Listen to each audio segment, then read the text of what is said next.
Saudara-saudariku yang terkasih dalam Kristus, selamat bertemu kembali dalam kutipan Injil dan renungan harian pada hari ini. Salam sejahtera buat saudara-saudari semua dimanapun Anda berada. Damai dan sukacita oleh Roh Kudus melimpahi dalam hati dan kehidupan saudara-saudari semua. Amin. Saudara-saudari yang terkasih, sebelum kita mendengarkan sabda dan renungan Tuhan pada hari ini, marilah kita berdoa.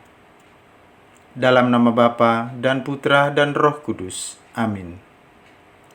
Bapa yang Maha Kuasa dan kekal, tanamkanlah dalam diriku kesadaran akan kasih-Mu yang mengatasi segala dosa dan kelemahanku.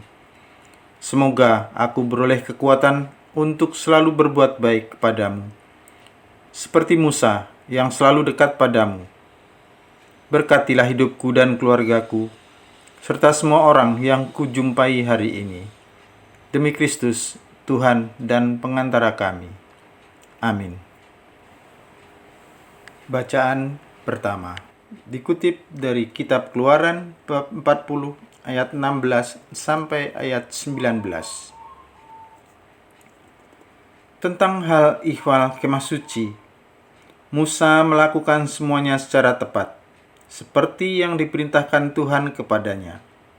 Dan terjadilah dalam bulan pertama, tahun kedua, pada tanggal 1 bulan itu, didirikanlah kemah suci. Beginilah Musa mendirikan kemah suci itu. Ia memasang alas-alasnya, menyusun papan-papannya, memasang kayu-kayu lintang dan mendirikan tiang-tiangnya. Kemudian ia membentangkan atap kemah yang menudungi kemah suci dan meletakkan tudung kemah di atasnya, seperti diperintahkan Tuhan kepadanya. Demikianlah sabda Tuhan. Syukur kepada Allah. Mazmur tanggapan.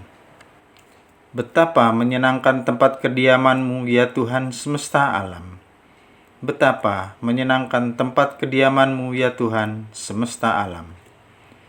Jiwaku merana karena merindukan pelataran rumah Tuhan. Jiwa dan ragaku bersorak-sorai kepada Allah yang hidup. Betapa menyenangkan tempat kediaman-Mu, ya Tuhan semesta alam. Bahkan burung pipit mendapat tempat dan burung layang-layang mendapat sebuah sarang, tempat mereka menaruh anak-anaknya pada mesbah-mesbah-Mu. Ya Tuhan semesta alam, ya Rajaku dan Allahku.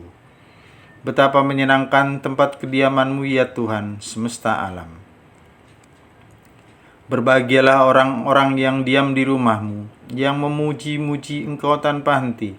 Berbahagialah para besiarah yang mendapat kekuatan daripada-Mu.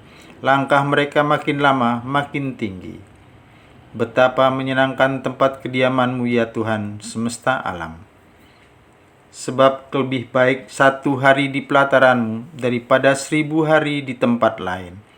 Lebih baik berdiri di ambang pintu rumah Allahku daripada diam di kemah-kemah orang fasik. Betapa menyenangkan tempat kediaman-Mu, ya Tuhan semesta alam. Haleluya, haleluya. Tuhan, bukalah hati kami, supaya kami memperhatikan sabda Putra-Mu. Haleluya. Inilah Injil suci menurut Matius bab 13 ayat 47 sampai ayat 53. Dimuliakanlah Tuhan. Sekali peristiwa Yesus bersabda kepada orang banyak, "Hal kerajaan surga itu seumpama pukat yang dilabuhkan di laut, lalu mengumpulkan berbagai jenis ikan. Setelah penuh, pukat itu ditarik orang ke pantai. Lalu mereka duduk dan dipilihlah ikan-ikan itu. Ikan yang baik dikumpulkan dalam pasu, yang buruk dibuang. Demikianlah juga pada akhir zaman. Malaikat-malaikat datang memisahkan orang jahat dari orang benar. Yang jahat itu mereka campakkan ke dalam dapur api. Di sana akan ada ratapan dan berkertak gigi. Mengertikah kalian akan segala hal ini?" Orang-orang itu menjawab, "Ya, kami mengerti." Maka bersabdalah Yesus kepada mereka, Karena itu, setiap ahli Taurat yang menerima pelajaran hal kerajaan Allah, seumpama seorang tuan rumah yang mengeluarkan harta yang baru dan yang lama dari perbendaharaannya. Setelah selesai menyampaikan perumpamaan itu, Yesus pergi dari sana. Demikianlah sabda Tuhan. Terpujilah Kristus. Saudara-saudari yang terkasih dalam Kristus, salam damai dan sejahtera bagi saudara-saudari semua dimanapun saudara berada. Saudariku yang terkasih, setiap guru tentu memiliki harapan yang baik pada murid-muridnya. Misalnya, dalam hal kedisiplinan, seorang murid tidak boleh terlambat datang sekolah. Ia harus menyelesaikan tugas dan mengumpulkan tugasnya tepat waktu. Dalam hal ketekunan, guru mengharapkan para muridnya belajar dengan penuh kesungguhan dan semangat, tidak malu untuk bertanya. Murid yang baik akan berlaku disiplin, tekun, dan sungguh melakukan apa yang menjadi perintah dan didikan dari gurunya. Dalam hal disiplin, pastilah membawa sukacita bagi guru yang mengajar sekaligus keberhasilan prestasi bagi murid yang diajarnya.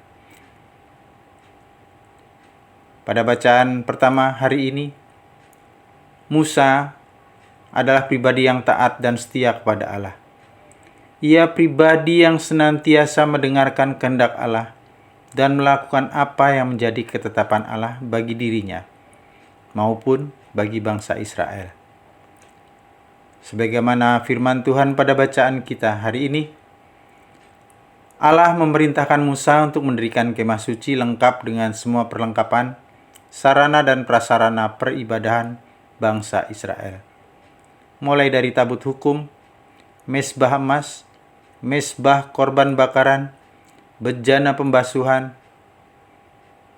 Di samping itu, Tuhan Allah juga memerintahkan Musa untuk mengurapi Harun menjadi imam dengan minyak urapan. Dan Musa melakukan semua apa yang Allah perintahkan untuk ia lakukan. Seperti Musa yang berketetapan hati mau mendengar dan melakukan kehendak dan perintah Allah, demikian pula kita. Allah juga menghendaki agar kita berketetapan hati untuk selalu mendengar dan melakukan kehendak-Nya. Bagaimana caranya? Caranya adalah kita senantiasa setia dan tekun dalam doa dan pembacaan Alkitab. Kita mau mendengar, mengerti, dan melakukan apa yang Allah firmankan melalui ketekunan kita dalam doa dan pembacaan Alkitab. Kedua, kita memiliki komitmen dalam diri untuk melayani Tuhan dengan talenta yang Tuhan berikan. Ketiga, kita selalu berusaha berbuat baik dan benar seturut kehendak dan firman-Nya. Yakinlah, Tuhan menolong dan memampukan kita. Saudara-saudariku yang terkasih dalam Kristus, Injil pada hari ini menyiratkan bahwa Tuhan mencurahkan rahmat-Nya kepada setiap orang. Semua diberi kebebasan untuk hidup sesuai dengan anugerah yang diberikan kepadanya. Menumbuh kembangkannya tergantung dari orangnya. Sebab iblis pun bekerja keras untuk menjerumuskan kita ke jurang malapetaka. Kita perlu bijak untuk menjatuhkan pilihan yang benar dan tepat. Jangan sampai keluar dari rel rahmat Allah. Waspadalah, kelak akan ada penghakiman. Berada di manakah kita? Di surga atau dibuang ke dalam api abadi? Tetap semangat, selamat berkarya, berkah dalam, Tuhan memberkati. Amin. Kemuliaan kepada Bapa dan Putra dan Roh Kudus, seperti pada permulaan, sekarang, selalu, dan sepanjang segala abad. Amin. Dalam nama Bapa dan Putra dan Roh Kudus. Amin.